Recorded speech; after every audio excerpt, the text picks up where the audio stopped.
Hello, I'm Richard Vobes, the Bald Explorer, and I'm out on another stroll. I've got my Ramiboo hat and scarf on today, along with my yellow jumper. As you can see, I'm just walking around the block. Now, this isn't so much a cogitation this time. I just wanted to come out really. Two things.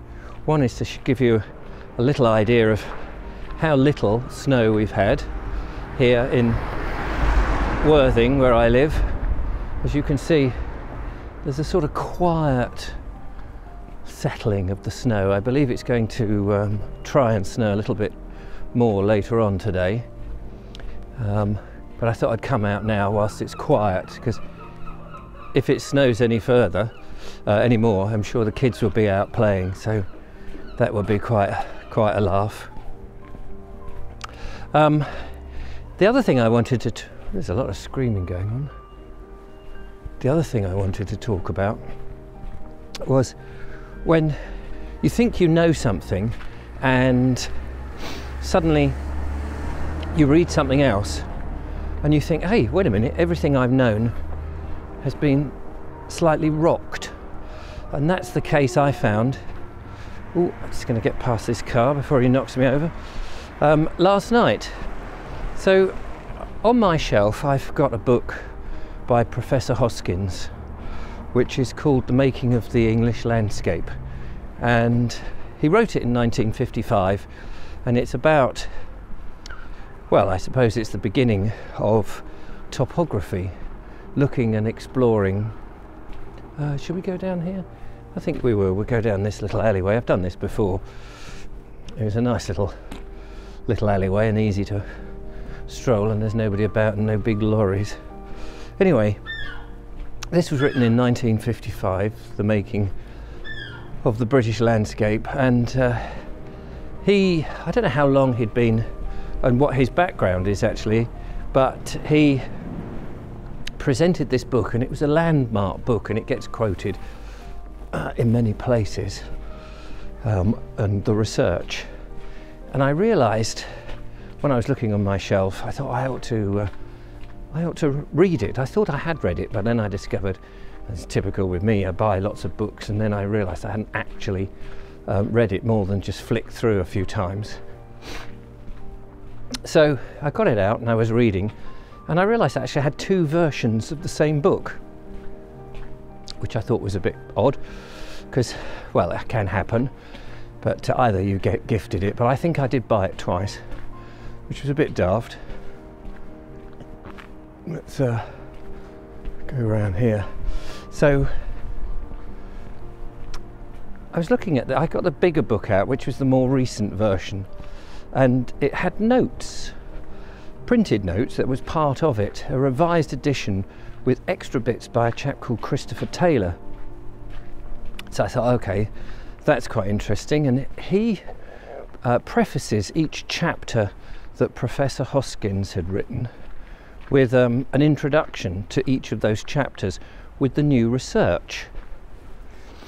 So I thought, oh, okay, perhaps this is, you know, quite heavy stuff, and that it needs the introduction to make it a little bit more easier to comprehend.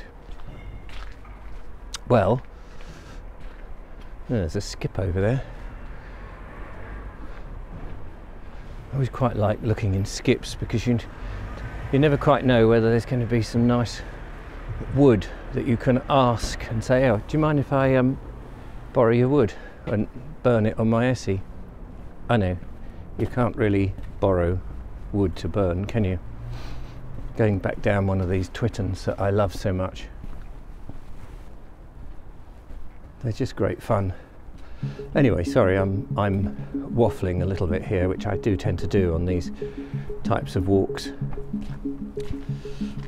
So I started to read these introductions,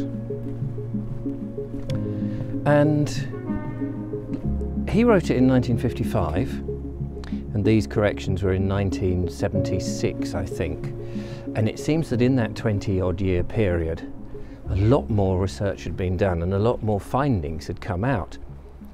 And one of the things that I found fascinating was the history of villages. When I went to school, I was taught, I think this is what I've taught, and in some of the older books that I read, what I was taught is that we had the Neolithic people, we had the different ages of prehistory. You know, there was the Neolithics, there was the Bronze Age, the Iron Age, the Romans, the Anglo-Saxons, and then the Normans. And that sort of seemed quite normal and sensible and how everybody said it was. And I had always been given to understand that the villages that we see in the UK sort of stemmed pretty much from the Saxon times. That the Saxons came in after the Romans, ignored everything that the Romans had done, set up their own little round houses, set up their own little settlements, and eventually these became the villages of the modern experience. Well, turns out, according to Christopher Taylor, that's not the case. And this has sort of surprised me, so I thought I'd just air this and share this with you, because maybe you already know this, but it seems to be, from what he was saying, there's a little bit of snow here, look, a little bit of snow on the top. Seems to be, from what he was saying, someone's banging. There was, I think, it had a nice quiet little spot. Let's go back down where we came from, get away from all that noise. Yeah, I will get the sentences out. So it seems to be, what he was saying is that whilst it's true that the Saxons came over and the Saxons' villages were dotted about, but in a random style. There were no main streets, no thoroughfares, no, you know, the villages that have a big long line with houses dotted around the side, you know, these sort of one-horse towns and things. That's not the case. And it never developed into that. And it's likely that the fields, not the big open fields, the free field system, he says was not developed from the Saxon times, but actually from pretty much at the end of the Saxon times, and somewhere between 900 AD and, you know, I'm going to go back up here again, 900 AD to 1200 AD, there was a huge reorganisation in the land. So you had what he calls the first revolution, was when the Belgic people came over pretty much at the end of the Bronze Age and in the Iron Age. Not so much the Romans, although the Romans did a huge amount, of course, and put in a lot of infrastructure. And then the second revolution on the landscape was somewhere around 900, between 900 and 1200, in which he thinks, and nobody really knows apparently, well, didn't know in 1976, how this came about, that all of a sudden the villages with village greens, with the church and the manor house and all the sort of things that you think of in a village, or even the one town with the strips and the open fields, and all of that happened much later than people have assumed previously. And yeah, between 900. So what happened?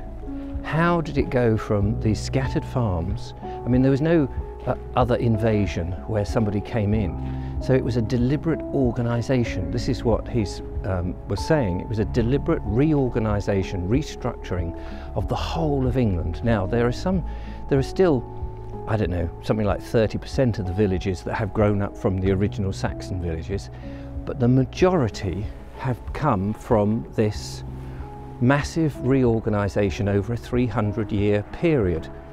And he suggests it was the landowners, not so much the landowners, well, they were the landowners, the lords had, I guess, over time worked out that the previous way of doing things was just not, shall we say, commercially viable, was not viable, that there was an increase in the population and that they needed to work out a system that was much more organised and much more beneficial than the previous Saxon way of doing things.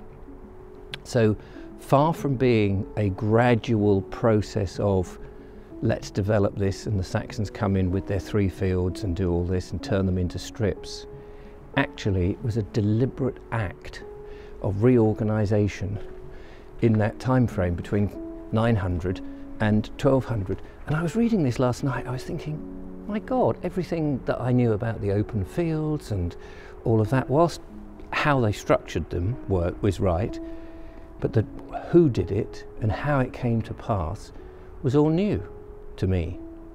Now, maybe you already know this, maybe this is just general knowledge, maybe you know, there's a huge revelation in my mind, because I had assumed that there was this gradual transformation, this gradual learning and development. But it seems that the village and villages that we know in this country were pretty much designed somewhere between 900 and 1200 over the country, and it took about 300 years to get them right, which is when you see many of the villages and they talk about they get their charters from the king to hold fairs and markets, it all starts to make some sort of sense. Anyway, that's my little digest for today.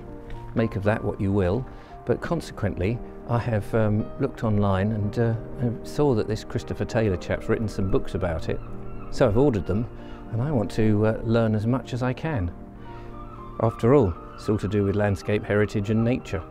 So thank you very much for watching. I hope this has been of interest. Perhaps you already knew what I'm talking about, but to me last night I was just sitting there with my mouth wide open going, oh, that's interesting. Till next time, thanks for watching. Bye-bye. Right, is it going to snow today? It's fairly pitiful, isn't it?